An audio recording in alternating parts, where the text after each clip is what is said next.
why do you get to be the face of the new 5-day rentals video store? I thought we agreed on that. I mean, when I pitched the idea, I thought maybe we would take a vote. I thought maybe I was fishing for compliments. It's cool to have like a Noid type character, Yeah. I'm a little troublemaker, a little stinker. What's going to happen to your movies? Are we going to animate him? Oh, I'm not getting up there. I mean, he already put a puppet of himself next to the sign.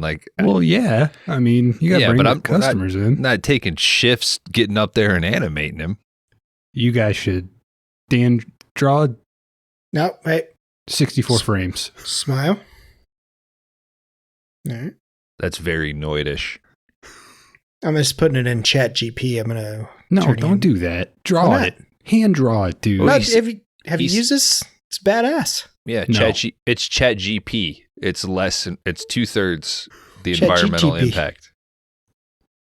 Chat Wait, GP. Jet TTP? Well, like demon puppet. Don't What do you that. want? That's too much. Demon puppet with an elephant trunk. You can't just Yeah, do but Chat G. It's completely different. You get a bunch of threats and stuff. okay. You tell me what you want to look like. I don't want AI, dude. I want you to hand draw. Why? I want you to sit in front of a big desk with No. a single fucking ring light shining down on it. We don't need that anymore, dude. I'm putting AI in all of our systems. It's going to be, we don't even have to check movies out anymore. It's going to And be then done. I could You be just like, walk through the little thing. you see that one frame that's got cigarette ash on it? That was me. What the fuck are you talking about? That's when I stood over Dan's shoulder as he was animating 64 no, frames. I just tell it to animate. It does No. it for No, us. I don't like All that. right. So now we got to buy a TV to put up there. Yeah. Or like a big one of those billboards that's electronic. Well, they got the billboards that do they got the little triangles that turn. So it could be 3 different photos. So why can't we each get a side? Well, what's your character? I'm taking like a Noid type. A character? It's got to. Well, yeah. What's it just going to be? We're not the fucking Pet Boys. Yeah, it's Okay. We know which one Kron is. come get a Pet regular Boys. movie for a regular person. Okay. Bones And can it's be a just big me. head pet boy. Do all the Pet Boys have mustaches? Uh, Is there I a don't- Pet Boys that's still open? yes. Like a block away. Did they replace somebody's catalytic converter? Not mine. Okay. That's one job AI is not gonna Okay. I'm annoyed. replace. Hey, I never stole my damn catalytic converter. No, Bones, you need to be like anime. You need like a character. People like that. It makes Yeah, them big- feel like Big head pet boy. We already decided. I'm annoyed. What are you, Dan? I'm annoyed. No, you can't have two Noids, dude. Oh no, No, I'm annoyed with He's this annoyed. conversation. Yeah, he's like pissed Oh. off. He's the cranky one. Urgh. Yeah, What's like a cranky, like a My rental prices are too low. oh, you're like a Garfield or something. You didn't rewind your movie. Garfield's just Garfield- like neurospicy. He was like like a- hungry. Oh, okay, you're like a Principal Skinner. No, I'm Pathetic. not that lame, dude. Come on. I mean, wait, you want to be the authority guy around here? How about like Jeff Dunham's like old man? Little I don't know what that is. Little crank. It's the puppet guy. Walter, was that his name? The 9/11 guy. Yeah. Yeah. He got canceled. We canceled a puppet. Guy bought a Batmobile We've been trying to with cancel 9/11 puppets. jokes. Oh, that would have been so funny if he was like, "It's not me. They're real." You guys actually watch that stuff? Do you not have parents? I don't know if they're. Maybe I was adopted. What are your parents pulling up from the DVR and saying you must watch whenever you come over to visit? Half the time they're like, we watched this, but I don't remember what it was called. And then they tell me what it's about to see if I know what it's. And I'm like, I don't really watch TV. You should. I mean, you own a rental store, like a video rental store. You should know. Not shows though. I don't. Mhm. We don't do shows. We just strictly do movies. Like Yeah, I like know 5-day enough rentals. TV to know that maybe Kron is putting us in copyright jeopardy with his little Noid character. No, Probably. it's not called the Noid. It's just a Noid type. I haven't checked the mail in a while, so And maybe instead of Noid type, maybe just say like Dr. Seuss type. That doesn't really convey the same thing. Is he also canceled? Maybe I shouldn't say that. What'd Zeus do? maybe it should just be text that says Yeah. 5-day rentals. Well, Dr. Seuss's big crime was making sure his name was on everything. Dude was pretty vain. It's just marketing. He was smart. And that's why I fail. All right, so he's annoyed. What about this? Customer comes in, they rent a tape, they get home, they open it. Oh man, the clamshell's full of goo. You got noided. We're fucking our own product there. You should have avoided the noid. Don't do that.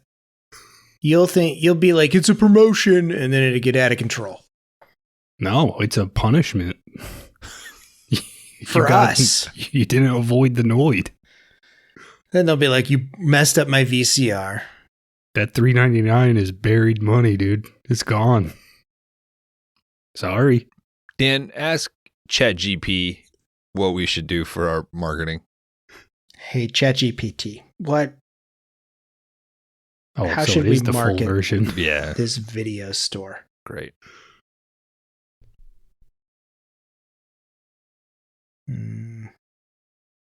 Oh, it's usually quicker. Oh, I Must- gotta pay. I'm It's out of been my really free hot trials. outside. Oh, okay. I'm out of my free trials. All right. All right. Noid puppet it is, I guess. Mm-hmm. I'll draw it up. I got to go to Pep Boys. I'll see you guys later. Well, we didn't avoid the noid this week. Because right now on 5-day rentals, it's Angel Blade.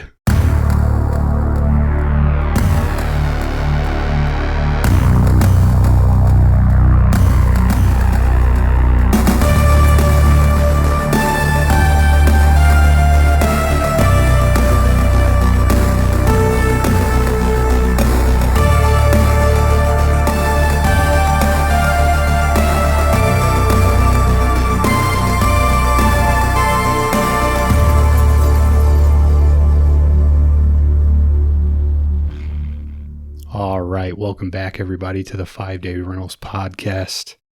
This is the only up-and-coming video store podcast where each week we take turns picking a flick that we think meets a fun, non-genre specific category. The current category is Too So Vain. That's right, vanity projects again. I'm Kron Howard. I'll be your host this week. Joined as always by two guys who spent all day in the anything goes bathroom shaving each other's butts. It's Laundry Dan and Bones. Say hey. What's up? Dan, you feel like Kron would be the first of the three of us to be like, fucking Hollywood keeps going back to the same old stuff. He's definitely a man that likes to fish in one fishing hole. Mm-hmm. I have more than one category. 2? Is this Fine. We're going to do something completely different on the next one. And you're not going to like that either. At least it's different. Fine. It won't be. It won't be that different. It'd be puppet vanity project. Yeah, it's it'll a- be. It's a callback, but it's not. It's different. You'll make a joke, Bones, in this episode, and he'll base a whole category around it. It's cool. I That's take new. that as a compliment. Yeah. Guys, Give do you... my puppet a boner. Animated horny ass chicks. I'll write those down. Guys, do you remember where you were the first time you saw David Heavener's Angel Blade? Laying on my couch, wishing that my gun was within arm's reach. On your Plex. And 5 minutes in, I was like, I can't do this right now. Brutal. I didn't say it would be good. But no one ever said that. That's true. We don't have to exclusively do good movies on here. No. We don't. We're not for the next 2 weeks. But some gooder than others. Mm-hmm. I don't know what. We're already setting a very negative tone for Angel Blade. The movie sets that tone. A movie that a guy worked on really hard. Is this guy... Did he do like TV or anything? I don't know. He's an auteur. You know, he made a ton of movies. A lot of which we should go that far yet. A lot of which he wrote, directed, produced, and starred in. Some of which he did the music for. Are they all set in Las Vegas? Did he do the music here? No, I didn't do any music on this one, I don't think. That's one of the good things in this movie, I thought. But he certainly has some out there where this guy's got 5-6 credits on a bunch of these. Answer Bones' question. What was it, Bones? I asked if all of his films are set in or filmed in Las Vegas. Out of the 4 that I watched, I think at least 2 are. All right. It's 2002. So he almost predates Breen. Mm-hmm. Vegas does seem like fertile grounds for if you're a weirdo with a camera. I mean, we've got this guy, David Heavener. We've got the lady who did Showgirls 2. And you know Neil Breen's out there slinging houses. Was this the best of the 4 that you've watched? This was the best for the podcast of the 4 that I watched. Okay. Because he continues Bradley Cooper in other movies, right? Whoa. News to me, dude. Okay, well. Are you guys thinking the Bradley Cooper trilogy for Two So Vain? No, that's 3 So Vain. Did you come across that? He has more as the Bradley Cooper character? When I was on IMDb today, listening to the commentary on the Vinegar Syndrome 4K still book that I have, it was something. Bradley Cooper was another character in another movie. So I was like, oh, does he play like the same person? And then I didn't care enough to look. Maybe when he just used this script to write the next one, he just forgot to find and replace. Yeah, could be. Also, maybe you're just getting it confused with the real actor, Bradley Cooper.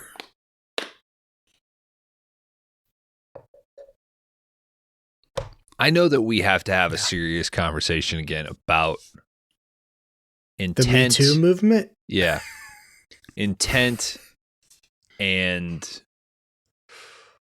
budget. You know, Showgirls 2, you brought that up. Some might say, hey, you were actually way too forgiving on that. But I think we were trying to take into account like passion and skill and ambition. And Mega Ape, we had kind of a breakdown of at what point are you being purposely bad to just pump out shit. I don't know how. This just feels mean if I shit on this too much. But if I don't shit on it the right amount, I feel like you're doing a disservice because the movie is trying to be super serious. If that makes sense. It's like if you grade it on a different scale or a different curve compared to a Tombstone, Is that offensive to Angel Blade because Angel Blade is like, no, I'm real. I'm telling a story here. Yeah, but I mean, also, I guess the flip side of that is like, did David Heavener have 8 other scripts that he cranked out in the same week that he wrote Angel Blade? And this is just the one, I don't know if he cares or if he's just like, as long as I'm making a movie, like things are going great, Yeah. I don't care which one you pick, but if you're going to give me $1 million, I'll deliver a movie. I mean, it would be hypocritical for us to be like, man, I can't believe somebody rated us 1 star. Somebody rated us 3 stars. And we have done that. But to then turn around and be like, this movie is like barely a 1. Like this thing wrote its name down on a piece of paper. So I guess it gets a 1. So like it comes with the territory. Excuse me. But I guess like Dan and I said before we hit record, this is the longest movie we've ever covered on the show. So you have a lot of time in sleep paralysis to think, how bad am I going to shit on this? Or is this thing successful in some weird way that I can argue that it's not mega ape level, Yeah, I think we mentioned Showgirls, and I think here he just has more, you know what I mean? Rena only has so many, and I think she felt passion for Showgirls too.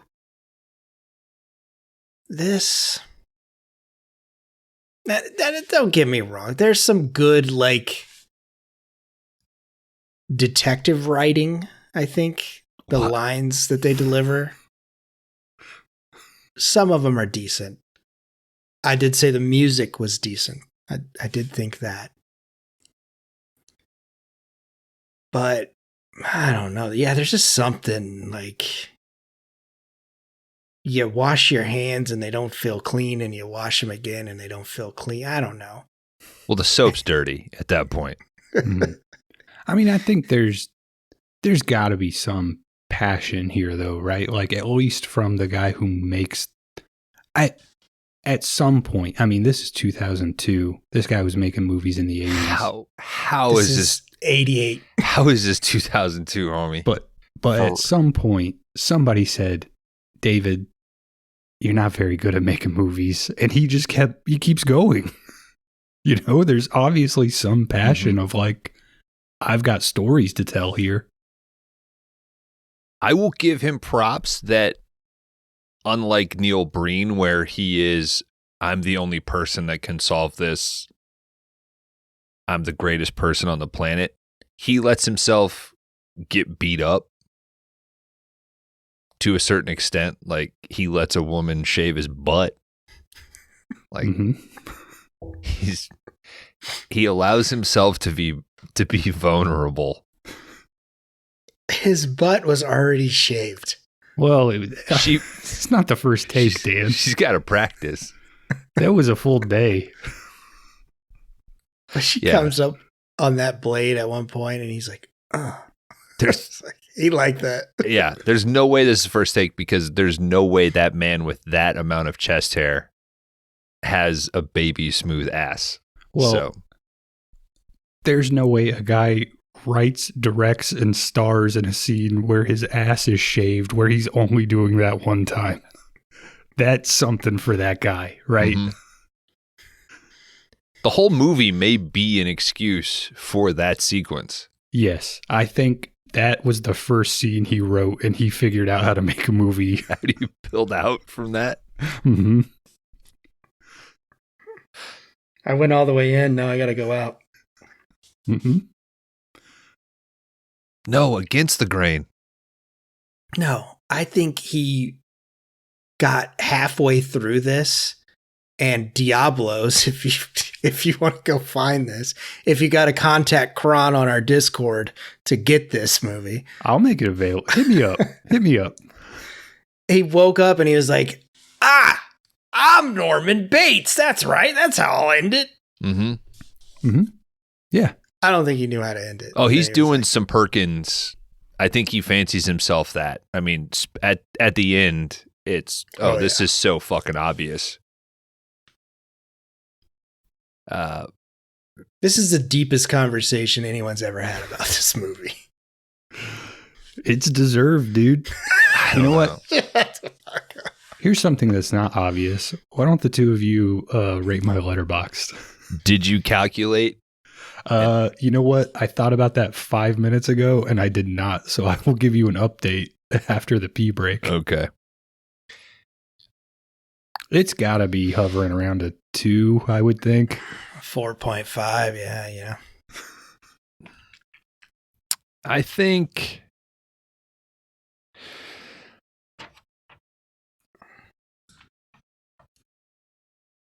I'll go first, Dan. I'll let you bounce around. I think this is going to be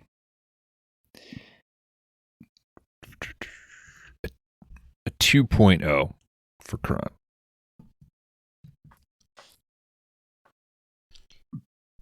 All right. That's a lot.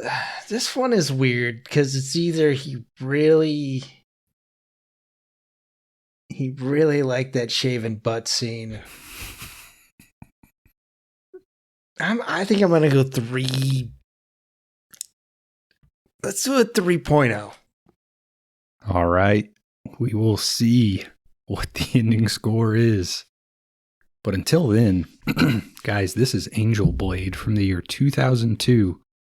Written by, directed by, produced by, and starring David Heavener. Get some opening credits. We got some shots of the city, Las Vegas, intercut with ladies dancing. Now, I don't call them out every time, but there are a lot of intercuts of ladies dancing, silhouetted women in orgy scenes. It's throughout the entire movie. There's some dudes in there. There's like one guy who gets to be in all of the orgy scenes. Got to be David Heavener with a mask on. Damn, we got to move to Vegas, dude. I got a camera on my phone. He's like, guys, it's like Eyes Wide Shut. Just think about it, Mm-hmm. We see a lady chained up. She's got some very specific underwear on. It's light blue. It's got a little angel on the front of it. Guys, we also get a black glove killer that comes in and cuts her throat. Then he stabbed his blade into a candle for some reason.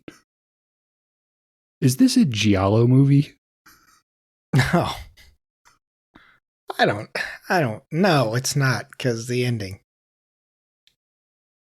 There's a black glove killer, though, dude. That might be the only time he uses the black gloves. Kron, I think it's pretty damn close to an American Giallo movie.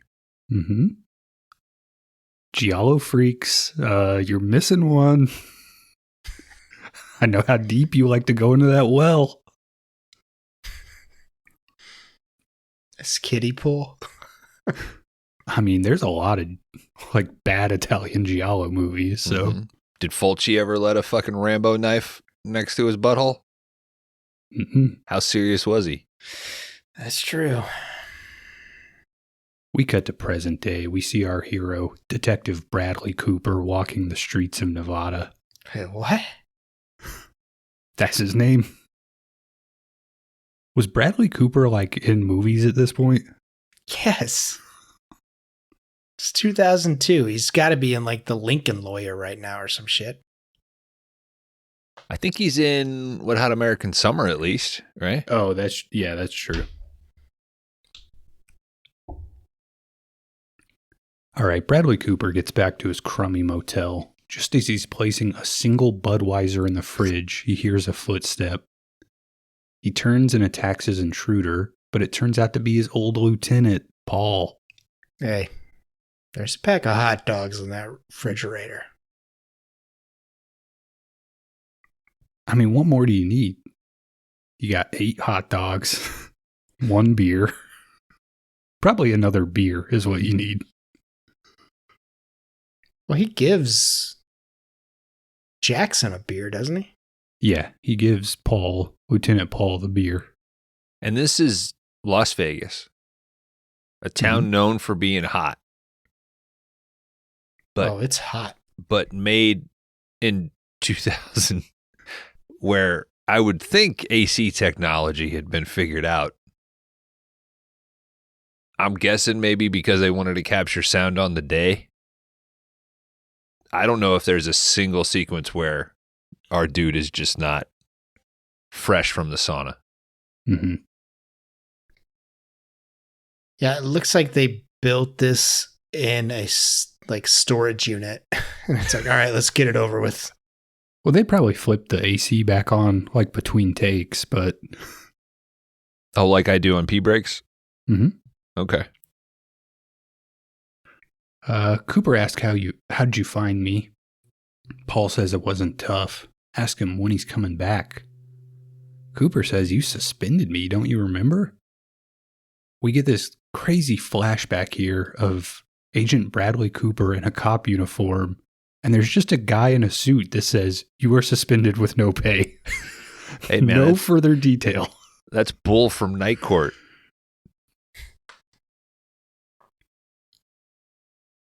Yeah, it is, isn't it? Yeah, Richard Mull. There are actors in this movie. There's one shocking actor in this. There's one coming up who was been in another 5DR movie. Mm-hmm. Paul says, come on, man. We suspended you for 3 months. It's been 6 months. Cooper says, well, you tell me. I bring in a killer on the FBI's 10 most wanted list, and do I get thanks? No, I get suspended. Paul asks him if he's heard of the angel killings. Cooper says, yeah. Prostitutes that got their throat cut. So Paul what? says, Big deal. Who cares? Yeah. You should probably start leave that guy alone. Don't worry about it. Paul says she had on this specific underwear with these little angels on it. And guess what? We think this guy's a repeater, serial killer on our hands. Paul continues, I need you on this thing. Cooper says, no. I told you I'm out. We cut to a flashback here. This is Bradley Cooper, but he's happy with a pregnant wife. He gets a page. He's got to go in to do some detective work.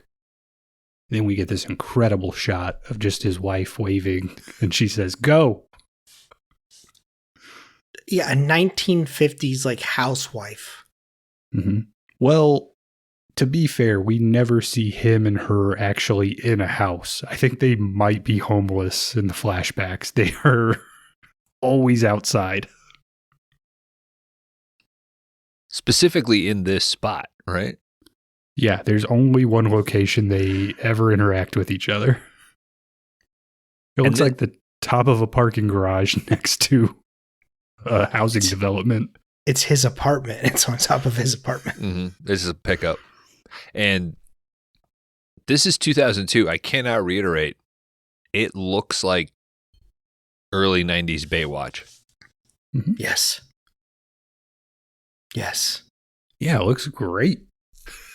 I went to make notes and I typed in 19. And when I looked it up on Letterboxd, I was like, 2002? I was like, what? Well, what would you rather? I mean, what do you think this was shot on? I don't know. Because the newspaper? The movies that are heavily digital in 2002, they don't look good now. Hey, you might have some Lord of the Rings fans barking up your tree there, Kron. Okay, if you got that much money, sure. But if you're like a lower middle budget movie, 2002. Jesus. That's fair, Kron, because it doesn't. At times, it does look like, oh, somebody made the effort to light this accordingly, and then there's times where it just looks like VHS. It looks to tape. So Yeah. And I think what knocks you is that jarring back and forth, you know? You think it was like a room situation where they had both a film and a digital camera going for some reason? Yeah, or just or it could be a thing that this came out in 2002, but it was shot. You know, he started shooting it in 98 or something. I don't know. That could very well be. This isn't one where I'm doing even remotely any Googling. I'm not doing a chat GP on this. You got Spider-Man. Sam Raimi's. Still, Harry Potter and the Chamber of Secrets. I mean, you are listing like the most expensive movies. Mm-hmm. All right, let's go down here. Queen of the Damned. I mean, it's still a Ghost Ship. Relatively, yeah. That's a studio film. I think if you threw on Ghost Ship right now, you would be surprised at how bad it looks. Ghost Dog Ship? Soldiers. Dog Soldiers. I would say maybe in the same. Bubba Hotep, Kron? I mean, a really fun movie, but I would not say like the best looking thing that came out that year. And Bones' favorite movie from 2002, National Lampoon's Van Wilder. It's a funny movie. Yeah, he comes in the donuts, dude. Does he? The dog does. They jerk off the dog and then inject his cum into some donuts.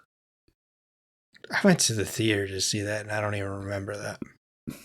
You went at like a Thursday midnight show? But They didn't do dude, Thursday you've seen nights, Angel Blade since then. Mm-hmm. Your understanding of cinema has been wiped. I restarted this week. Yep. I've been fucking Men in Blacked by fucking Angel Blade. Welcome to Earth, bitch. Mm-hmm. Wow. I love Men in Black. It's my favorite line. You don't matter. In fact, in about 40 seconds, you're going to be matter. That guy deserved an Oscar for that. 100%. Yeah. I mean, that's up there with our, like, Dumb and Dumber. Like, those two should have at least been nominated. Mm-hmm. All right, guys, we leave our flashback and we cut over to an orgy scene. There are all these nude bodies. Thank God. Wait, it's an orgy scene I didn't even enjoy. You've written that sentence 10 times in your notes, right? We cut over to an orgy flashback. The same one. I started skipping them later into the movie. Okay, thank you.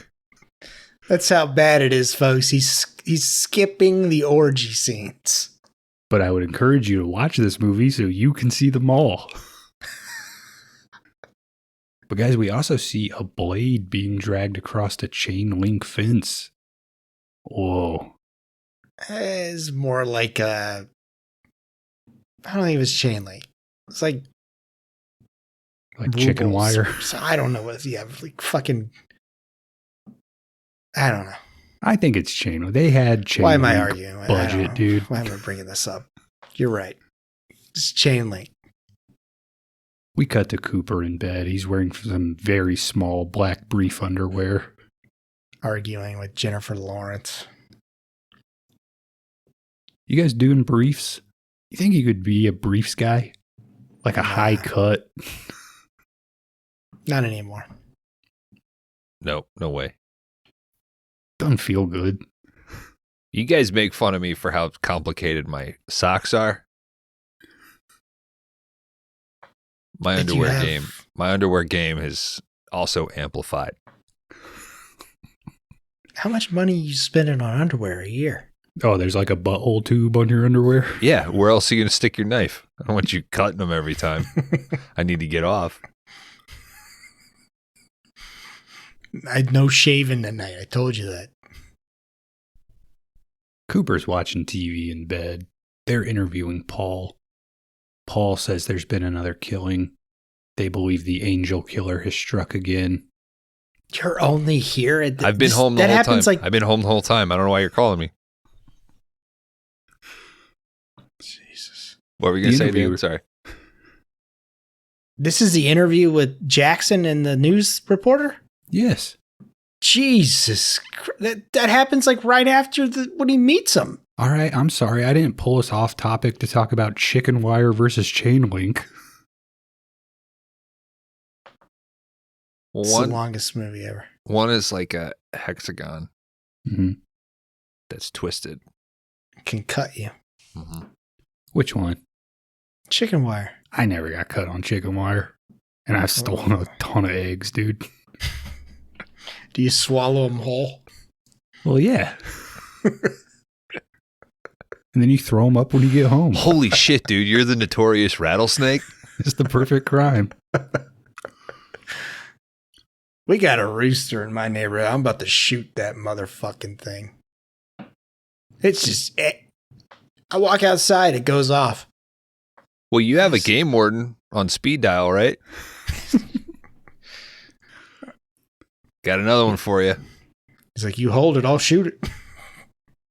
That's a lot riskier shot, dude. Maybe don't have him aim the gun while you're chasing the chicken. Come on, dude, why'd you get naked? That's weird. All right, so the interviewer says... You got to even the odds. It's got to be an honorable fight, Predator style, dude. The interviewer says, so this is the second confirmed killing? And Lieutenant Paul, he says, no, this is the fourth. Because in Nevada, when you kill a pregnant lady, that counts as 2. I thought his name was Jackson. Well, I wrote down Paul. It might be Paul Jackson. Okay. But it seems like he's giving a little too much here to this reporter. Yeah. Yeah. And I will, to give the movie credit, I think the reporter, the way that the news broadcast is shot looks pretty good. And whoever is acting as the reporter, I kind of believed it wasn't stilted. This was actually kind of good.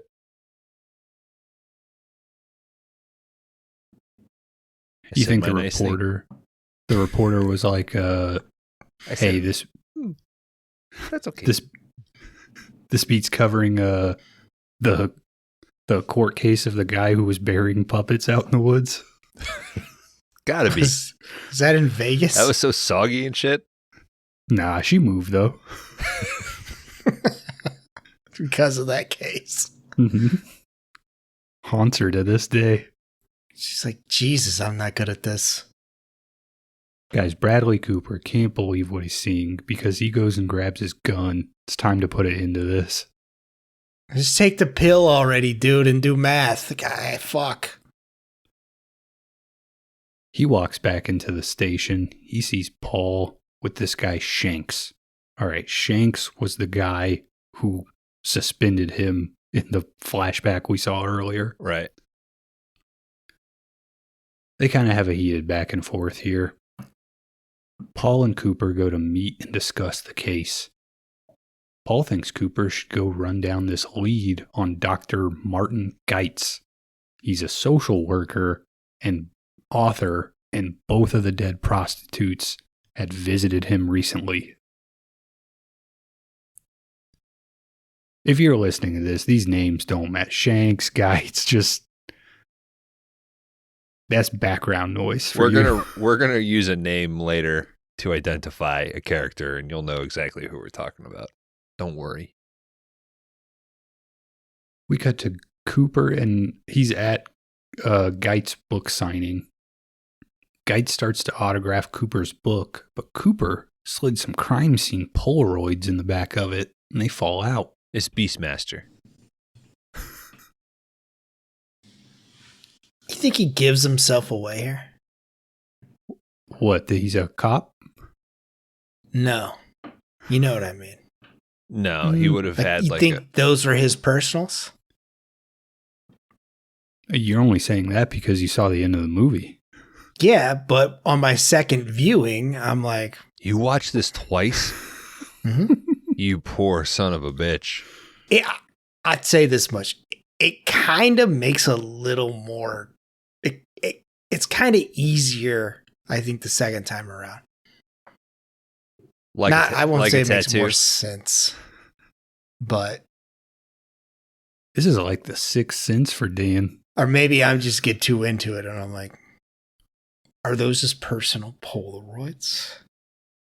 Should the viewer be picking up something here that, and then I'm like, nah, this shit's a Kron pick. I've watched The Brutalist. How many times? I bet less than you've seen Angel Blade. I don't know. Maybe I've had 3 intermissions. I did have with this movie because I turned it off. I fell asleep. Had to rewind to figure out where I was. I said the orgy scene. Shit. Yeah, but which one? Mm-hmm. Yeah, don't use that as your North Star to figure out where you are in this film, dude. Big mistake. All right, Cooper starts grilling Geitz. But Geitz says, Shanks asked me personally to, like, move here and help these women. Whoa. Cut to Cooper. He's going to some sort of lingerie modeling show.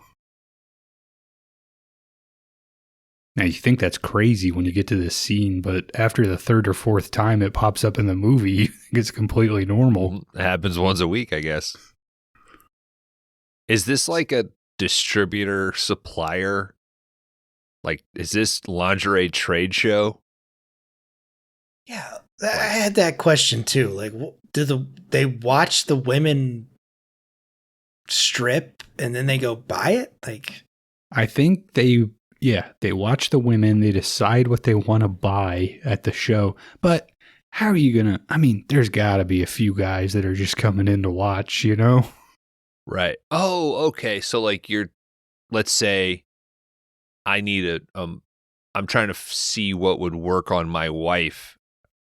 So I'm hoping that a woman with similar dimensions or appearance comes out.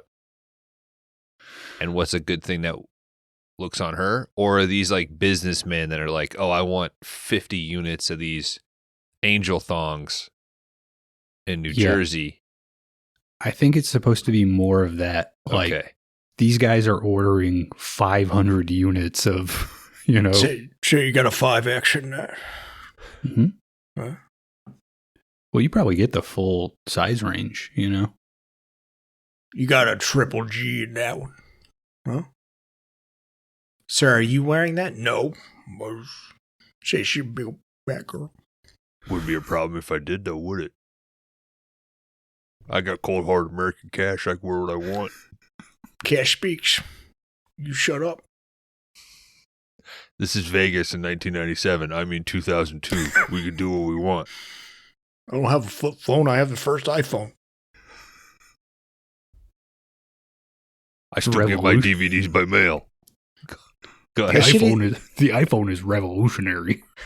The fucked up thing is, guys, that Kron for Christmas has gifted us a trip to Vegas with the 5DR guys. But we're going to visit all these sites of the movie of Angel Blade. Oh, dude. So. Is the final house on Airbnb? Is that where we're staying? Yeah. I thought you guys would want to go to the lingerie show. I'm sorry. Not first thing. I don't want to have to take a nap immediately after. Fine, I'll move the whole itinerary around. I'll be at the Oxygen Bar that day. All right, this show is several scenes of women walking onto stage. They all show their butts to the camera, and then roughly 20 men clapping. Cooper goes and talks to the lingerie expert / ticket taker. This is Margot Kidder. Yep. Margaret Kidder? Margot. Kidder? Her of Superman fame? Lois Lane herself. Yep. Check Black Christmas. Let's do that. Okay. Holidays coming up. This may be in or potentially after. Like she had like some psychotic issues that she dealt with later in life. Kind of sad. This might have kicked him off. I don't know. Maybe. Who knows? Cooper starts asking a bunch of questions about the angel underwear. This lady says, yeah, I know it. I didn't get a good vibe from the guy selling it, so I sent him to Sam. Cooper says the guy selling it, was it him? He holds up Geit's photo on the back of his book. Well, he says nope. He says think harder, maybe he had a disguise on. She says, well, that'd be one hell of a disguise because this guy was black. Cut back to the lingerie show. More butt shots. This one model clocks Cooper. We cut over to these two talking. She says the guy who bought the angel underwear, his name is Terrence or Tristan. I don't know. It starts with a T. She asks if this has anything to do with the angel killings. Cooper's kind of like, it might. You know what else starts with a T? Hmm. This is the knife I want you to use to shave my ass. They're not there yet, dude. Okay, sorry. That's date 4 stuff for them.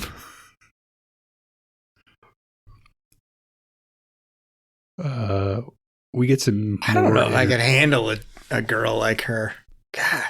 Yeah, I knew. I want to, but I knew you guys wouldn't relate to this kind of stuff. dude, you know you'd be up in a minute if that was you knew where that was going. This is a Kron pick for Kron. All right, so you take the shave and then you're like, I don't know about that. I don't think you like. I don't know if they. He's chained to the bed. Not like, a steady hand. That's what I'll say. Yeah, but you can clinch, like, he eased up, bro. All right, we get some more intercut orgy scenes here. There's a lady laid out on a table. Someone grabs her boob. More black glove stuff going on. Some time passes, I guess, because our next scene is Cooper and this model again. She walks up and says, it's Tyrone Washington. She's got the name. She says, hey, I never dated a cop before, but I like a man in uniform. Cooper says, I don't have a like, I don't wear one. I don't even have one. I'm a detective. I barely have a badge. And she says, well, I have one. Guys, we just cut over to these two banging. This lady's wearing a police uniform. I think it's a fantasy, Kron. You think so? I mean, yes. They hook up a lot in this movie. It's a fantasy, dude. It like zooms in on him and then it goes into that. Well, I think that's just bad filmmaking. Yeah, that's how I took it. Yeah. Wait, you took it as real or as a fantasy? No, I took it as real. Yeah, I think this is when fantasy. I think it's when these two first hook up. Yeah. This establishes their relationship going forward in the rest of the movie. This is first date. Whoa, dude, do you think like the whole thing is a fantasy? This is you have to watch this is a fantasy, dude. This is his fantasy. I think other things that we see constant are fantasy. The orgies? Well, I thought that, but then when they revealed that they're like kind of a sex show, like there's that one shot where they pan over and you see like a bunch of dudes like they're about to watch a fucking state execution. That threw it off.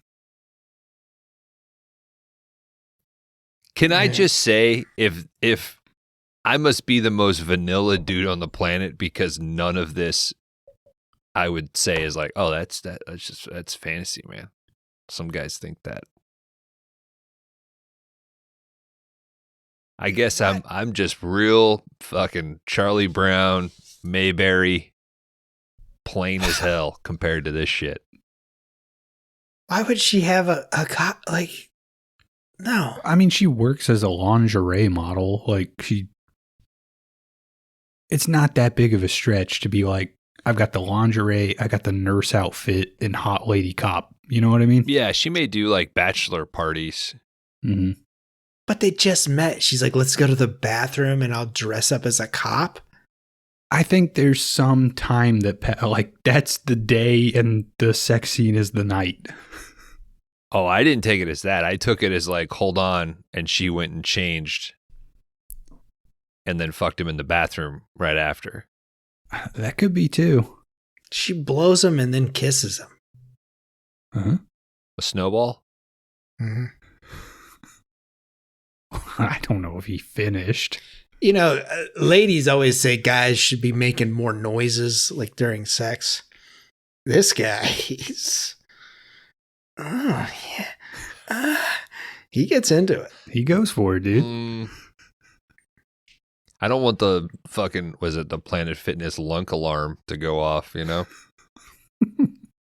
I can make some noise. Huh? Mm-hmm. Yeah. Is that where you're hooking up with chicks, dude? The Planet Fitness? Yeah, the Planet Fitness bathroom. I know I'm a 6. They're all dressed as cops. What the fuck is going on here? You guys seen Angel Blade? Mm-hmm. From 1993? Actually, sir, that's a 2002. Excuse me, ma'am, who's been on the treadmill for 5 minutes. There's a serial killer in town.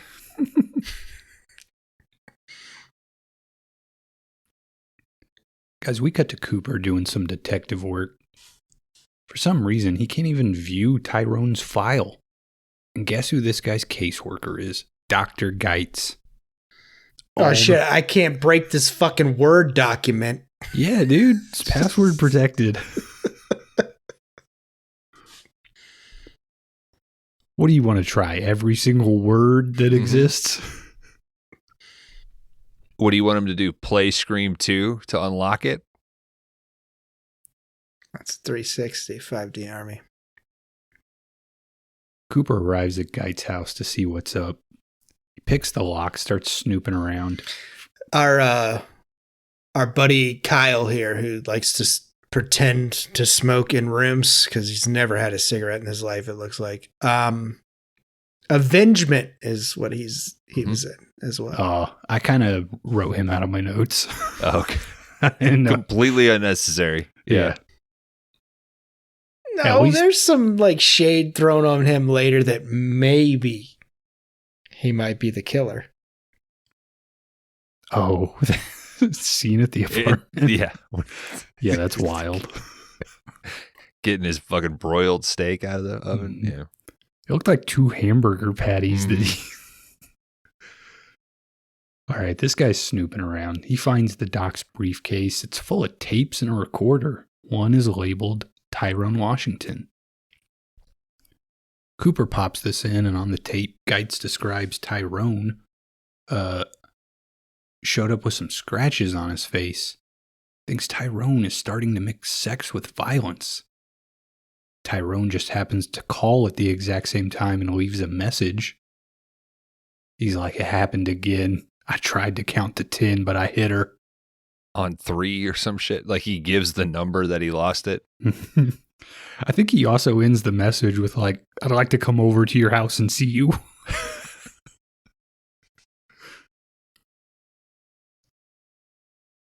Cut to Cooper with his lingerie model girlfriend. She says that she needs to go to work. Coop's like, it's midnight. These two bone down again and make some cunnilingus jokes. I didn't write the joke down, but there's something in there. Oh, you got an officer down. Yeah, it's something like that.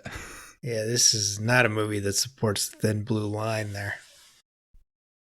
So It's Woke is a cool movie, dude. You got an officer down? Like, what? If she said that, I'd be like, what the fuck does that mean? Like, I'm not even horny anymore. I'm not going down on you after you said that. Tag me in, Dan. I can take over from here. You got a fucking knife up your butt over there in the corner you're still whining about. Too deep. And I'm at home sleeping peacefully. Ignoring his cell phone calls from Kron. Coop calls over to one of his partners. This is SOS. Why does he have it on Do Not Disturb? God damn it. Nope. So annoying. You made your bed. Oh man, You he can read get your it. ass shaved in it. He read it, but he's not responding. Well, it's not that much blood, dude. Relax. Coop calls his partner. This is Kyle, who we alluded to earlier. This guy, Kyle, he's like, I did some old school detective work and got this guy's address. Here it is. Cooper walks up to this guy's apartment building, which is some kind of weird clothing optional. It's a bohemian hotel. Is what they call it. Mm-hmm. There's like a nude receptionist and some drummers Two in the dudes lobby. banging on bongos. Yep. Cooper eventually makes his way up to Tyrone's room. These two get into a scuffle. Eventually, Tyrone gets knocked out. Eventually. Tyrone should have killed this guy. Yeah. Right here. It seemed like he was about to. This is a horrible fight. Yeah, it is 2 minutes of Tyrone choking him. Mm-hmm. And he can't get out. Yeah, they go all the way into the bathroom, into the shower, and then back out. If not for the lady, he's dead. Mm-hmm. Yeah. And Movie you over. find out what happens. Like, you find out the end of this movie, and you're like, dude, he should have been dead at like 45 minutes in. Mm-hmm. Tyrone would have been the fucking hero. I mean, how sad would you guys have been if the movie ended here, though? Relieved as shit. What, this thing's only 40 minutes? Mm-hmm. Like, good pick, Kron. And I would have been satisfied with it, unlike House of Dynamite. I'm like, this makes sense. We cut to Tyrone's questioning. Yes, he knew the lady was pregnant. Yes, he hit her before, but he did not kill her. Neither of those women. He couldn't. He loved them bitches.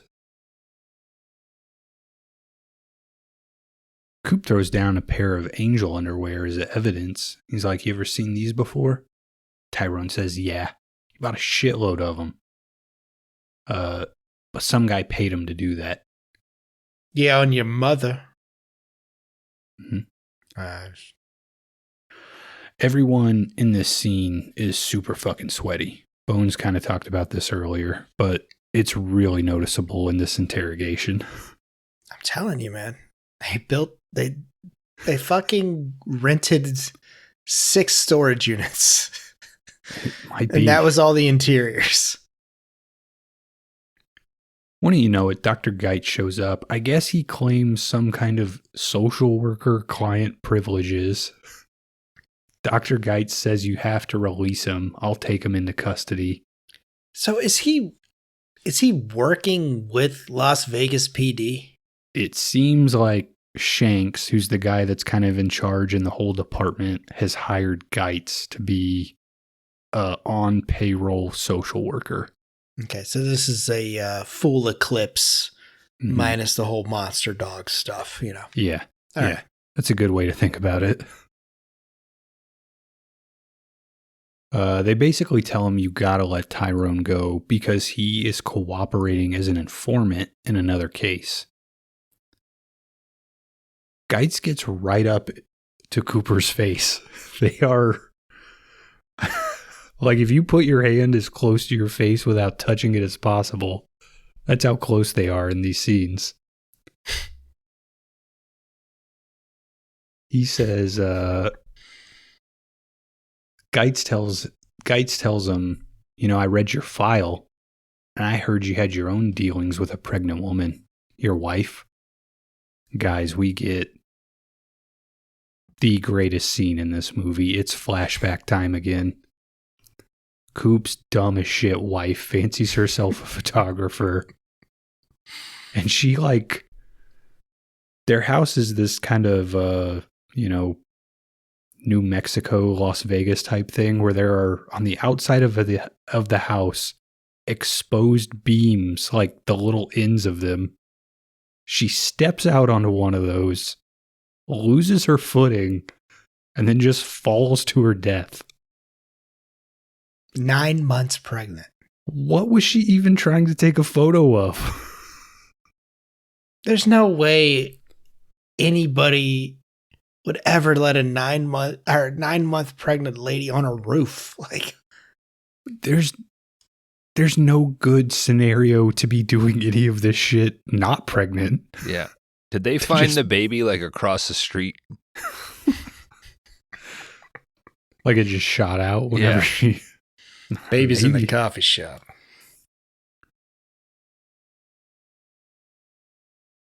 Geitz is still right up in Cooper's face. Where out of that flashback says, wait. Oh, sorry.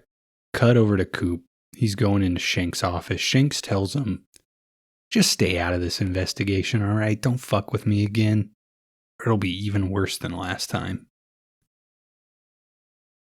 We jump over to Coop in bed with his new lady. I can't make a joke that's any better than the actual dialogue that's written here, so here it is. Cooper's girlfriend says, tell me something about you. Coop says, my wife and child died tragically a year ago. She says, sorry to hear that. Did you ever find your buddy Tyrone? Coop says, you're a very sexy lady. She says, can you satisfy my desires better than I? Coop says, I want you bad. I'll do whatever you want.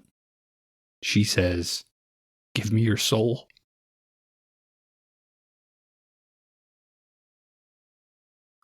That's the real dialogue. Mm-hmm. That's almost like when I have to trim a cold open down from 15 minutes to 7. I mean, have you ever had a conversation this deep in your life? This is the same. We asked Kron whenever we're going to put a podcast together, and we're like, are you going to give us your soul? He said yes. I mean, can you satisfy my desires better than I?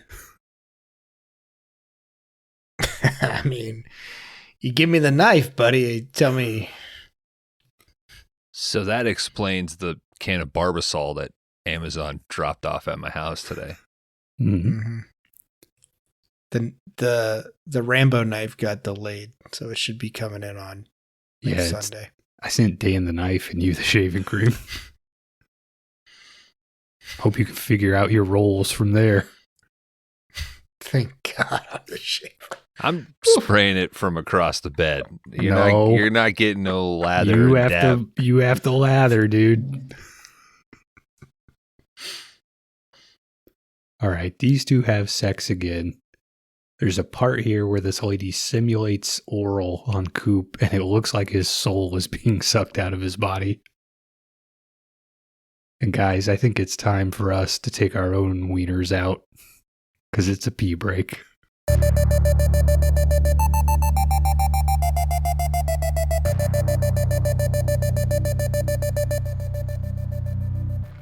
All right, welcome back, everybody, to the Angel Blade episode of 5-Day Rentals.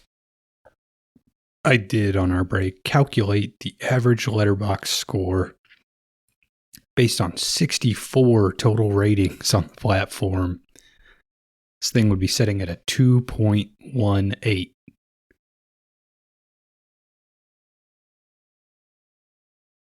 Cool. That's probably what we should be on Apple Podcast, right? Yeah. You take Where are out we? our 3 5-star ratings. Probably pretty close.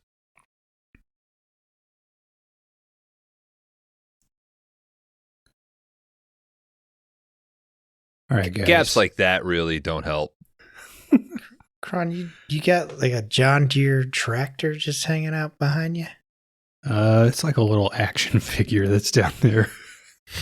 Got drug into this room and not picked up.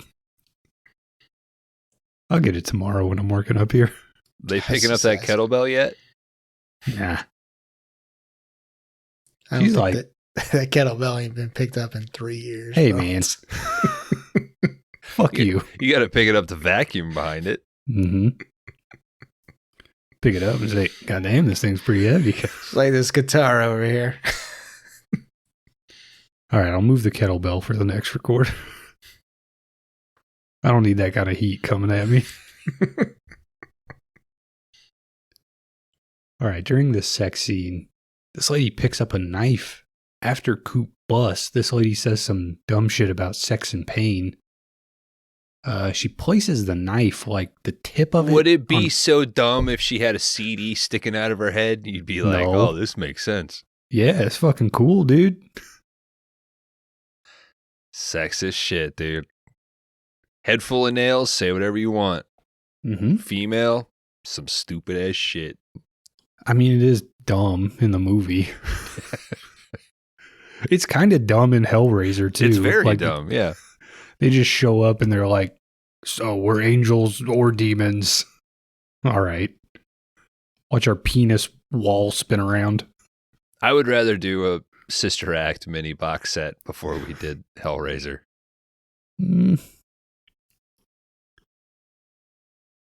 There's really only 2 good Hellraiser movies. Well, there's for sure only 2 good. 1 and 2.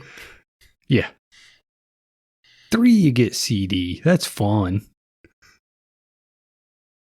Let's just not do a box set. How about that? Fixed. Wow. Let's do 2 Sister Acts and 2 Hellraisers. Let's do half of Hellraiser 2 and then half of Sister Act 2. Well, which half? We'll roll a dice. All right. We'll flip a coin. There's a show, I'm not going to call it out by name. The premise of the show is that my understanding is one person watches a movie and explains the movie to 1 or 2 other people. Do they have to guess? I'm guessing that they probably did a Hellraiser. Just go listen to that show. Mm-hmm. And then I didn't watch Angel Blade, so this is like the same thing. You already said you watched it twice. Could have been lying for podcast effect. Are you an unreliable narrator? Oh, yeah. I can't even talk right. Guys, this lady places the tip of the knife right into Coop's chest, and then she kind of like puts the It kills butt him, end- and that's it. The end. Good night, crash and burn. She puts the butt end on her chest, and they kind of have sex that way. It apparently pokes into him. She licks the blood off the knife. They're already having unprotected sex, so Mm-hmm. licking blood, eh. Who hasn't done a little blood licking, you know? Flesh on my flesh, blood on my blood, you know? It's different on a Sunday. All right, we cut over to another. Watched First Reformed last week. It's a good-ass movie. So good, dude. I would from First Reformed to this. I mean, Cedric the Entertainer would have plussed this movie up, dude. similar themes, you know? How? Like Environmental. he hurts himself, I think.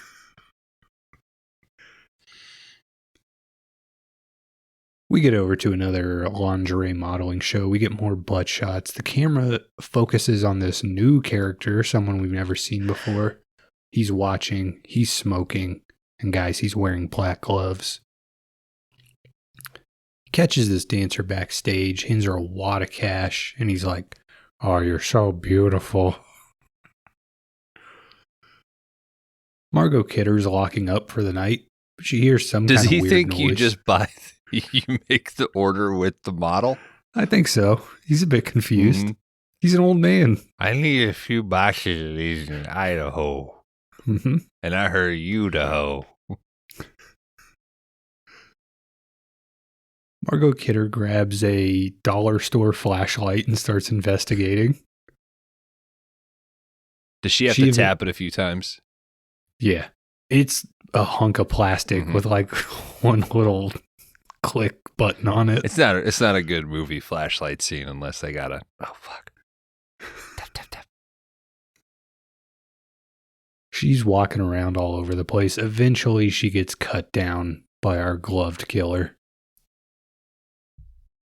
Next day, Coop is on the scene. He's questioning all the lingerie models with Paul. Tells Paul he's got to go. Paul asks where. Coop doesn't say anything. Paul says, "Come on, man, you heard Shanks. You got to stay away from him." Coop asks, "Who are you working for?" Are these the good cop dialogue scenes you were talking about, Dan? This gritty noir. Mm-hmm. No, I didn't say good. I just said I think he delivers some of the dialogue pretty good here, man. Not here, but just throughout. Coop's partner, Kyle, has taken his girlfriend back to their apartment, one of their apartments. She's asleep on the couch. Kyle does go to the kitchen, grabs a knife, walks directly up to her, and then turns around to pull out 2 burger patties from the stove. Well, and puts on an isotoner Mm-hmm. as well. Are those Is he- burger patties or They looked like some charred burger patties to feel like but he cut ground them like a beef. steak. Mhm. Did he bring these or were these? I think he raided the fridge. That's what I'm saying. This dude just cooking his fucking steakums. So pissed off. As soon as she fell asleep, he was in that refrigerator, dude. That was Working extra duty, man. that was the most early 2000s apartment that I definitely lived in at some point. Layout. Glossy laminate, like cabinet doors. Mm-hmm. We eventually cut over to Coop. He's back at the apartment. He's fallen asleep on the couch. His girlfriend is now asleep in bed. When you know it, as all this is going on, Tyrone comes in, knife in hand, and just stabs this lady. Coop wakes up. It was all a dream. He goes over to the bedroom window, shuts it. And guys, he turns around and he's stabbed several times. But he wakes up. Classic double dream.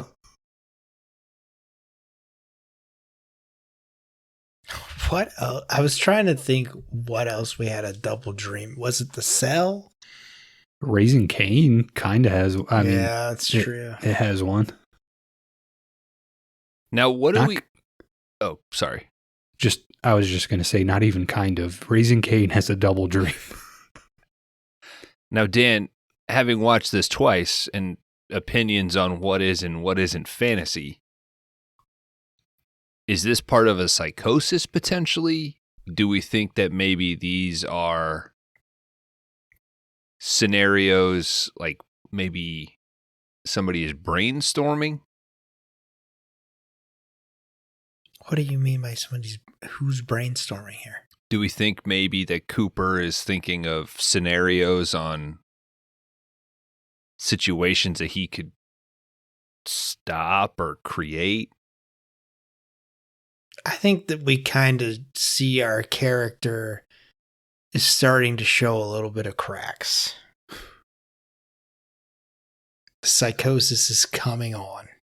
Yes. And this is the type of scene that once it's revealed, make me go, oh, this is bad construction. Oh, the foundation is really cracked yes, here. this is, you put the drywall up early because you went 24 on center, buddy. Like, this is, you thought you're pulling one over, and actually this is where, in hindsight, as Kron's talking it out, I'm like, oh, this is really what was shitty about it. Missing a few studs here. Yes. I mean, I think what Dan said is true, that they got to the end of this movie and they said, oh, we have to end it? No, man. I don't think that's you're 90 pages in and you come up with that. I think you're sitting in bed one night and you go, that'd be pretty fucking cool. What if this guy was this? Yeah, he's definitely talking to like two of his buddies and he's like, but wait. Yes. And then you flip it. And they're like, yes. And instead of trying to work backwards, it was, well, let's just fill it with a bunch of shit. I don't know, maybe like a certain Italian horror genre. I don't know.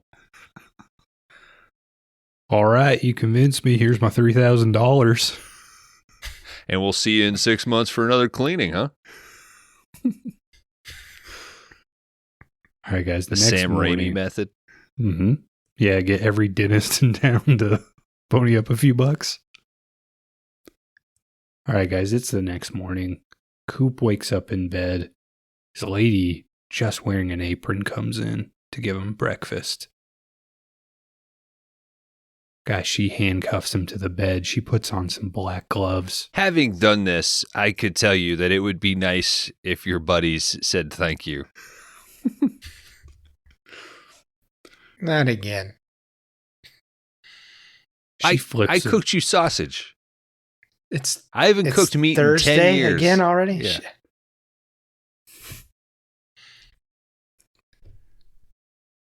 She flips him over. His bare ass is in the air. I'm surprised we didn't see some nuttage here. I think he nutted this day. She starts telling some story about like Mayan sacrifice or something. Who knows? Yeah. Makes no sense. She pulls out a knife. And guys, she puts a bunch of shaving cream all over Coop's ass. Shaves it with a knife. He likes it. Yeah, of course, dude. This was scene one. He filled in the gaps. I don't think I would enjoy this. That's going to itch so bad when it comes back in. I mean, it's weird. If your wife handcuffed you to the bed and shaved your ass, you wouldn't be like, this is, I don't know where we're going. Multiple things already went wrong. Yeah. If I was on my belly with being handcuffed, I'd be like, no, what are you doing? I should be the other way. You think he got his entire ass just waxed? Nope. So it would come back. Yeah. There's no way, because he didn't have her start in quadrant 2 and then work over and do 4 or 5 different takes. There's no way. This isn't. There's no hair around that brown eye, dude. This is take 83. He did this for 4 days, dude. What were you thinking when this happened? I thought this should be on the podcast. I gotta know what my dudes think about this. I thought I've never seen this in a movie before. No, it's Kubrickian level, like it's Lynchian in a like, am I losing my mind? Like, am I imagining this at this point? I'm pausing it. I'm going, wait, that is on my TV, right? I'm sitting up. Woke up. What Yeah. the fuck? And Right. Kron is not embellishing. It is a fucking Rambo combat survival knife. Mm-hmm. I didn't think it. I'm like, surely we're. Oh, all right. And you Right, guys. you stay with those strokes. Once the butt shaving is complete, this lady takes the butt of the knife and inserts it directly into the butt of this man.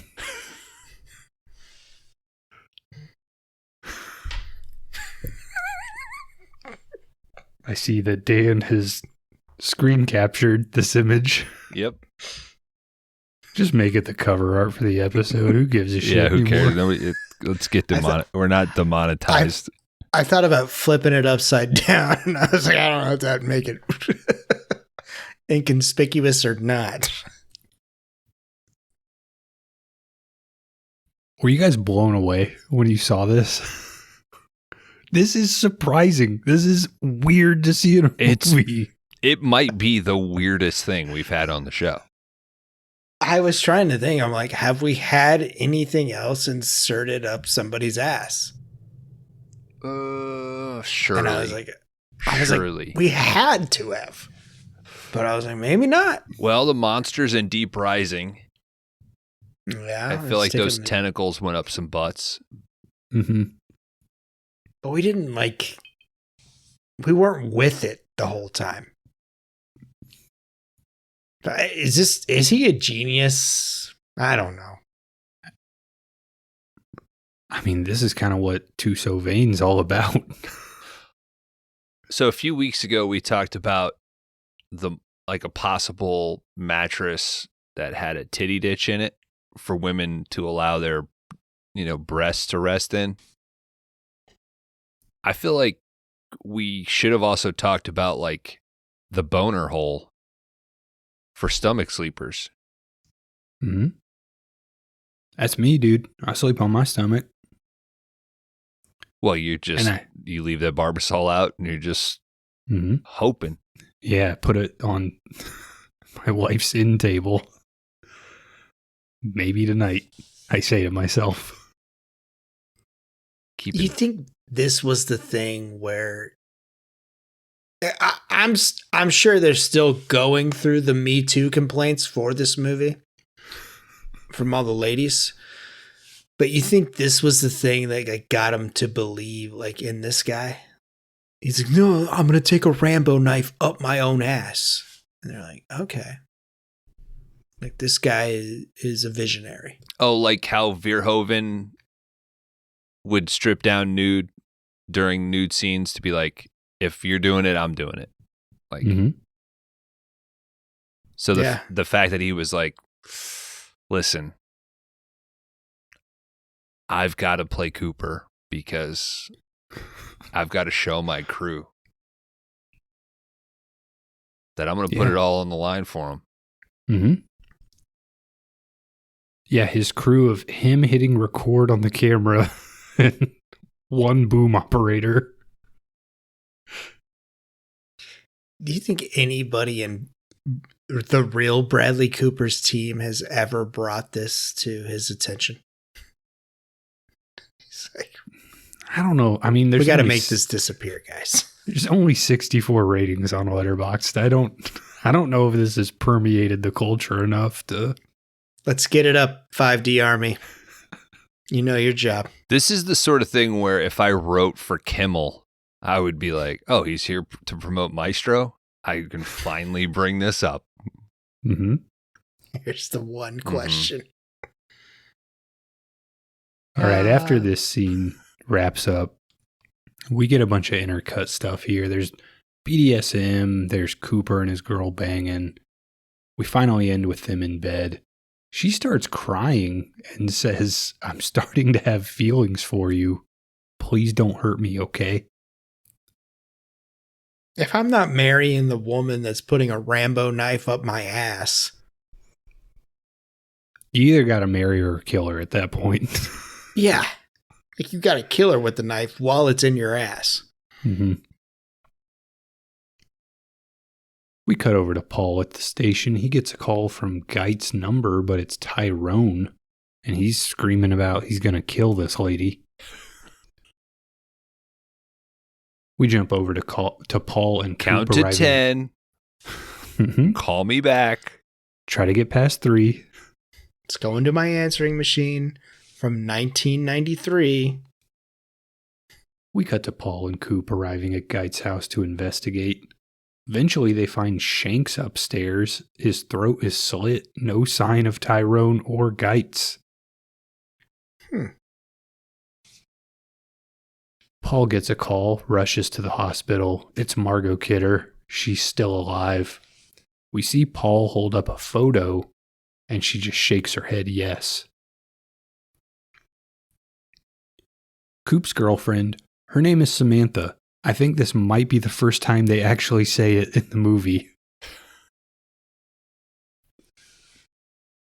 She drives up to Coop's cabin, which I guess he owns. She finds all these photos everywhere of Coop's dead wife. It had to be added in because, yeah, whenever they're at the cabin later, he calls her his wife's name. Yeah. And I'm like, oh, that's bad.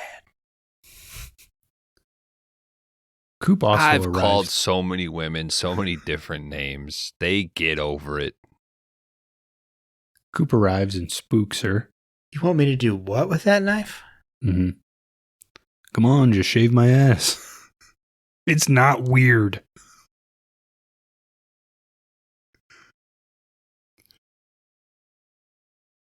Samantha says she needed this. A little getaway. After everything that happened to Margot Kidder, this is really the kind of relaxation she needs in her life. Get a brief scene of Paul busting into Samantha's house. If you've never pooped with a smooth butthole, you've never pooped. You haven't lived. You know, they talk about the joy of a newborn baby, just bottled up happiness. I wonder why.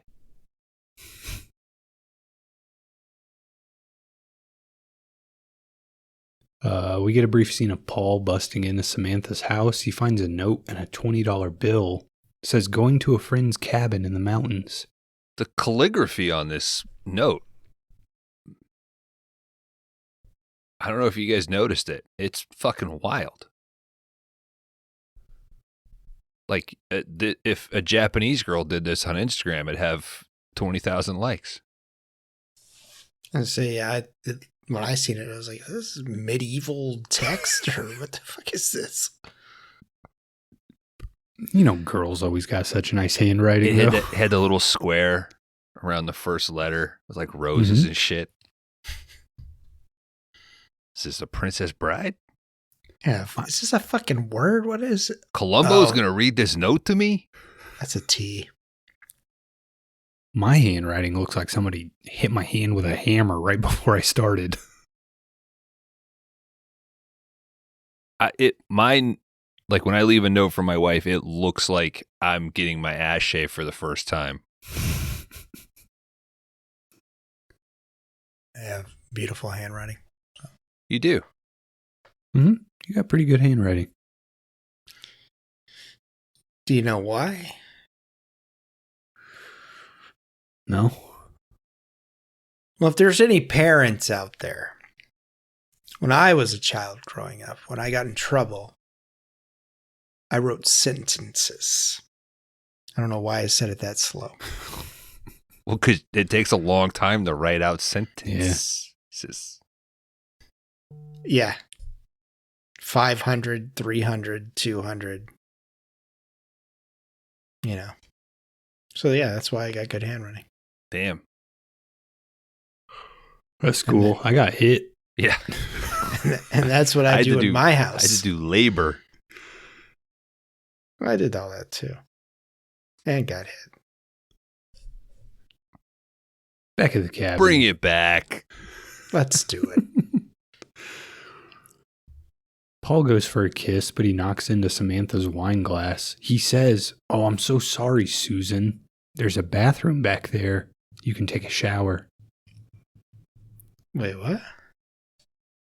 We cut back to the investigation. This other cop who's been working is Kyle. He tracks down Tyrone. He's dead. Looks like he hung himself. There's no way.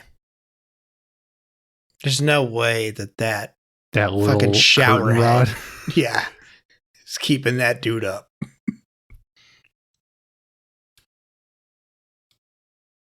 He calls Paul, who looks like he's driving out to the mountains. You shave 4 or 5 pounds of butt hair off of him. Wow, how hairy is that guy's ass? You weigh him before and you weigh him after, and then you know. Paul asks about Geitz. He says they couldn't get a hold of him. Geit's agent said that he was due for a signing, but never showed up. We cut back to the cabin. Samantha is all showered. She reaches for a towel. As she does, some angel panties fall to the ground. Whoa. It wasn't me. She got me banging in the shower. Samantha walks out, fully dressed. Coop is just trying to enjoy one fucking cigarette. It's like she is. Well, I always have a smoke after dinner or before dinner or some shit. He said, well, I always have one with my wine, right? Something like that. Yeah. Complete change of voice here. Is the fire on the barbecue grill real, or is that CGI? It needs to be addressed, bro. I think it's digital. It's fucking something wild. is wrong over there. Samantha does say she better get dinner on the grill. I did put in my notes. Better not use that one. Let it die down a little. It looks like it's one step away from burning the entire property to the fucking studs. It's the only thing you could focus on in that whole scene. The thing it's holy missing shit. is Boys to Men circling it.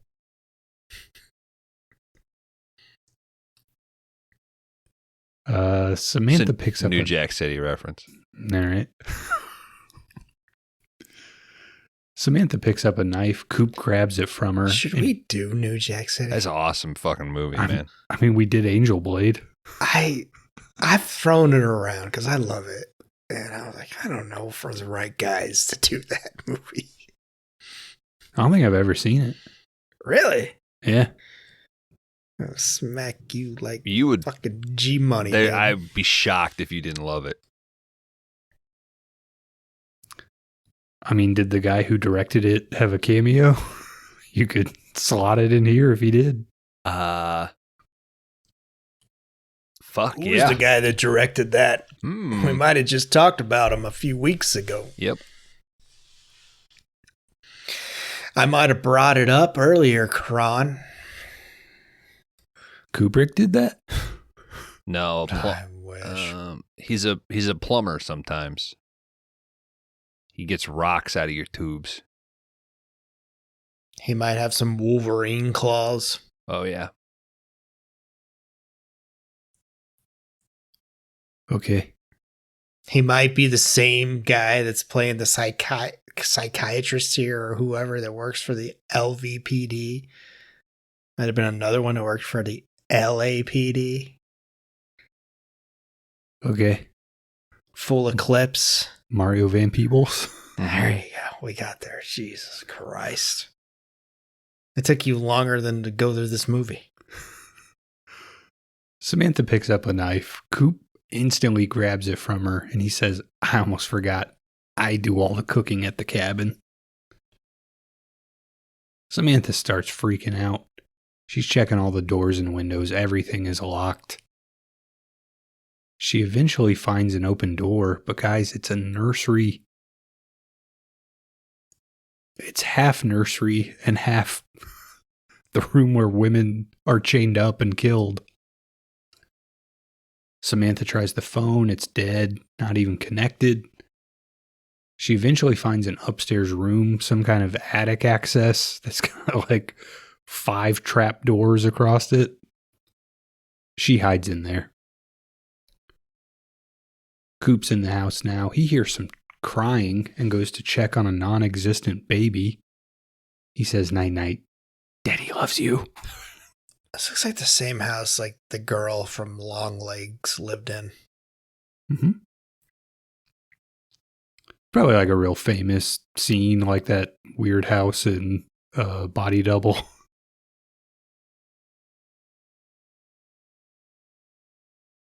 Is that an erotic thriller? You know it is.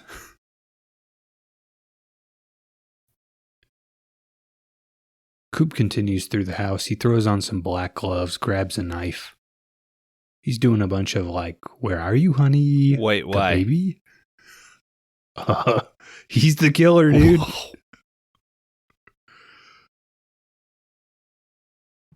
He continues like, "The baby's crying. I think we need a diaper change." He starts checking all the upstairs hidey holes. Coop gets distracted. This gives Sam enough time to pop open a window and get out to her car. This is She's shot and edited, though, as though they make eye contact and he just completely ignores her. Mm-hmm. It's not good.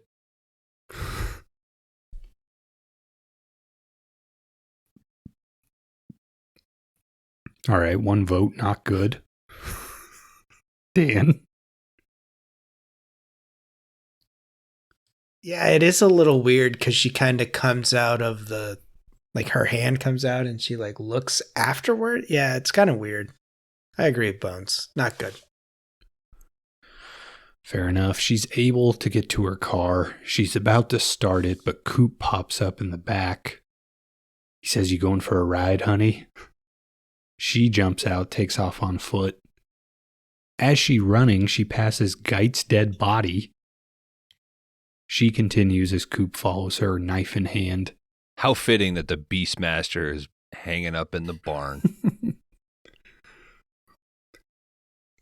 Eventually, she falls, trips, smashes her head on a rock. Dead. I mean, pretty unclimactic of an ending. Paul rolls up to Coop's cabin. Coop's inside talking to a picture of his wife. He said, "It's just like the others. She's not like you at all. She didn't want to be part of the family." Paul's walking around, gun in hand. He finds Geit's body. He walks in. "Coop, put your hands up slowly." Coop says, "Goddamn, man, you never learned to knock." Good callback to the beginning of the movie. The movie's not good. That's a decent callback. It's decent. I'll give it to you. I can't argue that. We call that Paul. 360 Kron. All right. Paul says, "Hey, man, one of your angels lived. Margot Kidder lived long enough to identify you."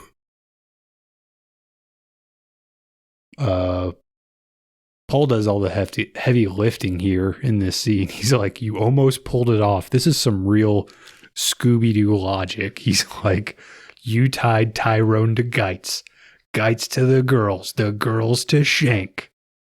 And you used to be such a good cop."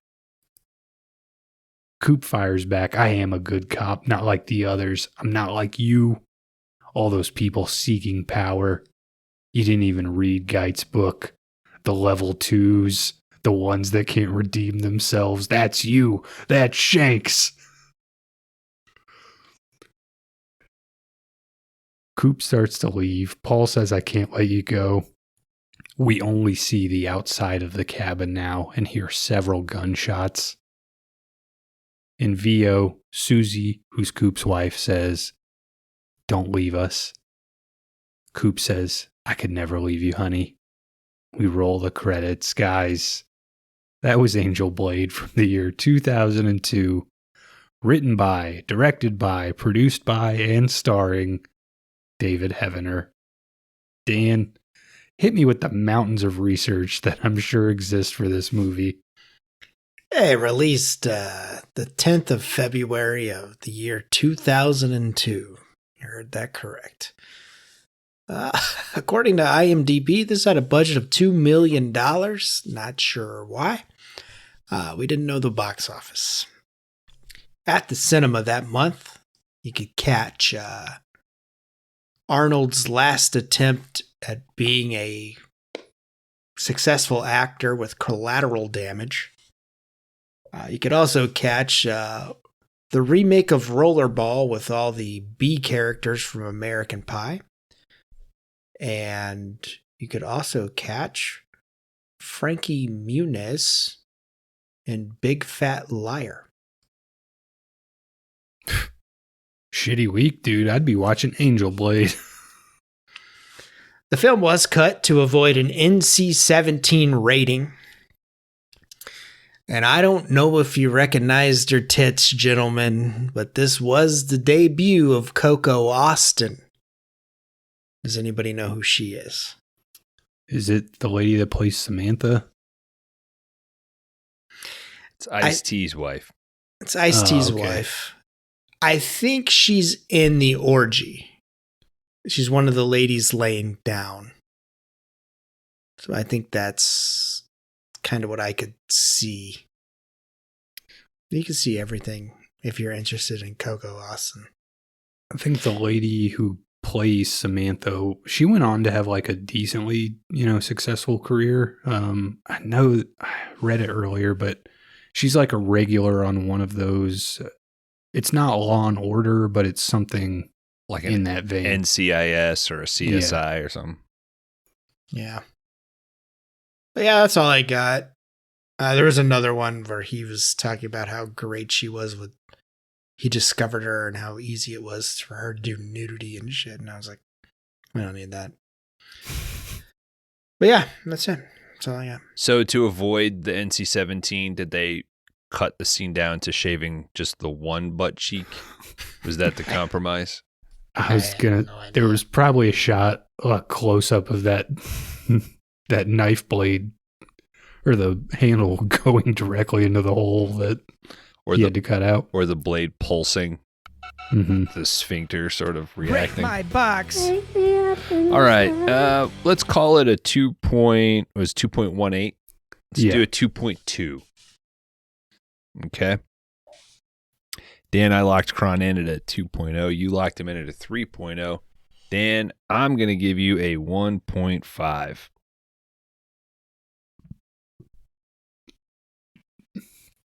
Bones, I think I'm going to give you the same, a 1.5. Wow. You know what? 1.5 for Dan. 1.5 for Bones. You want the ball, baby? Take it, Bones. 2002. Let's go ahead and take 2000 from that. I am a 2.0 on this. And you're going to go, wait, what the hell? Hey, following the Bones rule, every movie starts at a 3. And let me tell you, this thing got down to a 1. But the fact that this guy literally put his ass on the line, that's worth a few points. There is some stuff in this that's shockingly coherent. I mean, there's actual lighting and attempts on some of the scenes. I think the biggest detriment from just like an overall technical aspect is the script. It's so obsessed with this twist reveal that all the stuff that it maybe if you watch this thing 4 or 5 times because you're a fucking psycho, maybe you could piece together. I think that coincides with the editing. I mentioned that in one particular sequence, it looks like our characters are staring right at each other. Jumps from innuendo to bathroom fucking don't flow correctly to the point where you don't know if this is a fantasy. Is this a week later? And whether or not you're supposed to feel the same psychosis as our protagonist / antagonist. It feels like an accident. I think, help me with the pronunciation here, Kron. David, what? Heavener. He's not terrible. I think there's a benefit to being the guy typing the lines and knowing how, having some ability to convey them. So I believe a 2.0 is very fair for Angel Blade.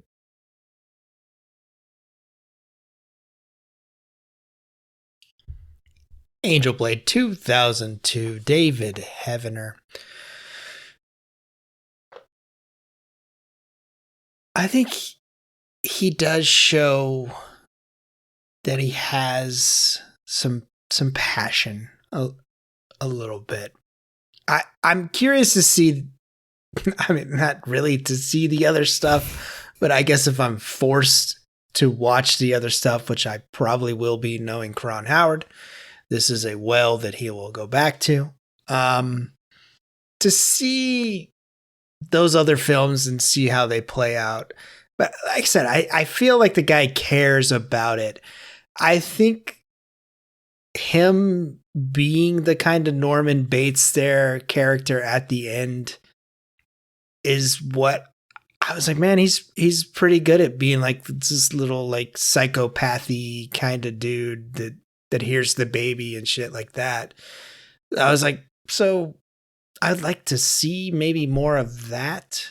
The straight cop thing. Like I said, I did do 2 viewings. I was the second time around, I was like, well, maybe we'll see him kind of setting this up like as he goes along, and maybe it's like a genius thing that a Shutter Island, you know, that we were like, oh shit, you know what I mean? But nah, not really. Like, it's kind of just like I said, I do like some of the dialogue. I think the music is fairly decent throughout this. It does feel longer than what it is. It does feel like it's 1994 and not 2002 at points. But I think there's enough here to keep you interested. This is a 2.0. It's not the worst we've seen. I mean, we'll see what happens next week. I don't know. But yeah, 2.0 for me. All right, guys. Fair scores, fair ratings. I mean, I do think the plot of the movie that you get here is kind of fairly boilerplate as far as like a cop giallo-ish thing goes. The ending, it is both surprising and not surprising. It's not surprising in the sense that if you've ever watched a movie, this is the kind of twist that you would expect to see. It is surprising because it literally comes out of nowhere. It makes no sense with the rest of the plot of this movie. But that's okay. I mean, I think I ultimately can have respect for someone that I think might be a borderline mentally disturbed pervert who goes out there and says, God damn it, I'm going to make a movie. That's admirable in its own way. From the other David Heavener movies I watched, and they're not really like this. I mean, he definitely mixes in like nudity here and there.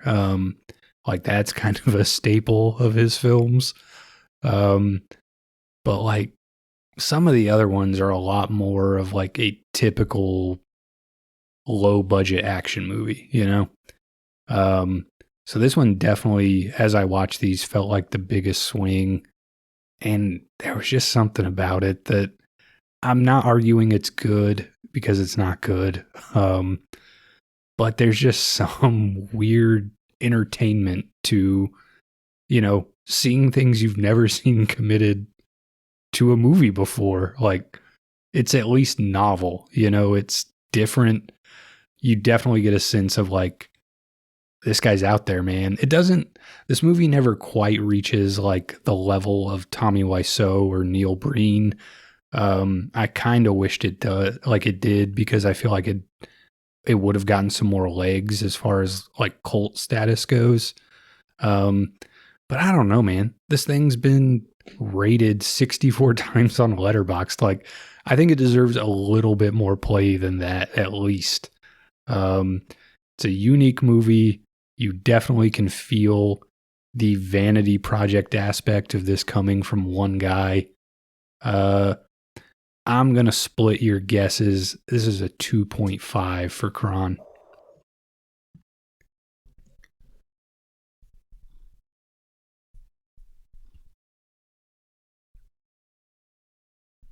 Let's go see where this thing lands on the big list. It's going to be pretty close, I think, to the Letterboxd.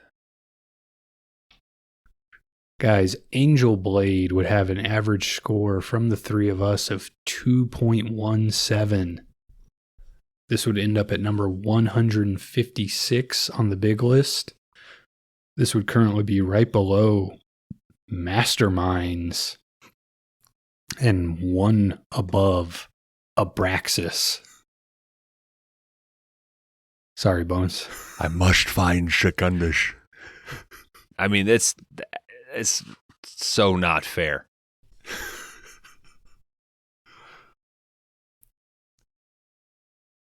What did you give Abraxas?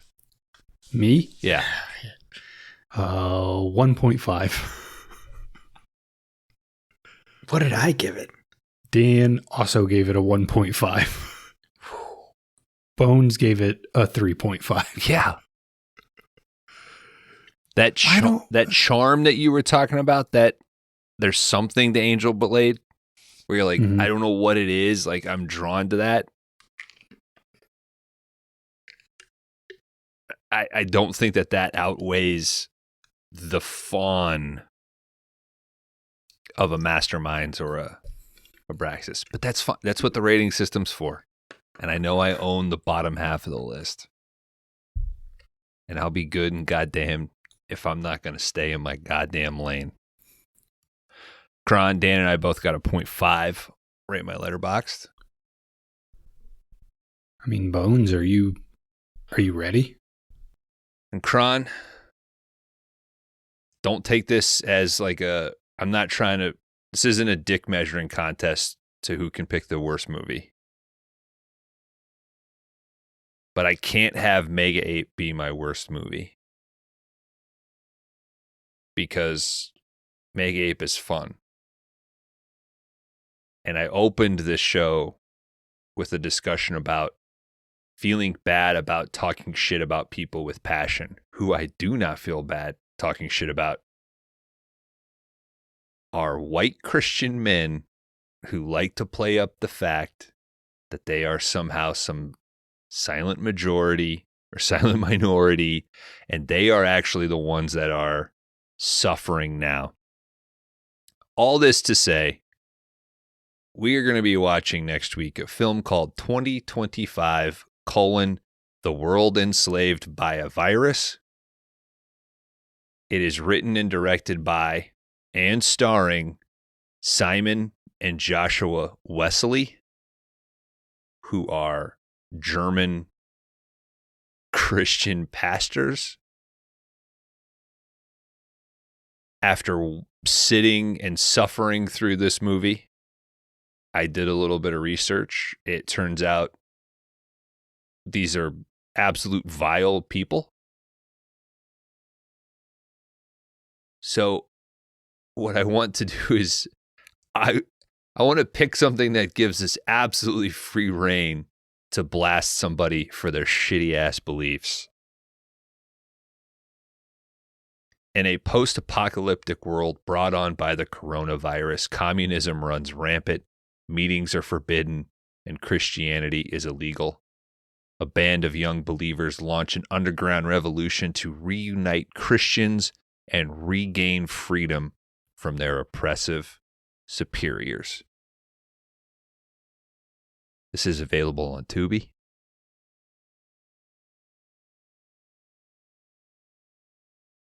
Kron can barely hold the... Were you going to throw up, or was that just a burp? 10 minutes later. I went and threw up. Did you really? Yeah. Why? I don't know. I thought it was a bit. Like you were making a face like... Okay. Yeah. You are a little pale right now. Yeah. I know, man. Even through my UV glasses, I only had 2 beers. They were kind of high gravity, but I don't know if it's like something I ate for lunch or dinner. What'd you eat? Let's go through it. Lunch, I had a 6-inch Subway because I didn't have time to pack a lunch today. And dinner. Did you have the chicken teriyaki? I had just a ham. Just ham. Just ham? Just pork. Ham, cheese, lettuce, tomato, onion. Pork is always, I mean, it's always the risk. And then we had fish for dinner. So, Lord. Really rolling the dice here. Yeah. All right. I don't know, man. That was so crazy. Like, you should have did it on the pod. I swallowed one on the pod. I was like, I gotta go throw up. Well, I legit thought it was a bit. I leaned into it for a minute, and then when you got up, I thought, oh, it must be family or something. Oh, well.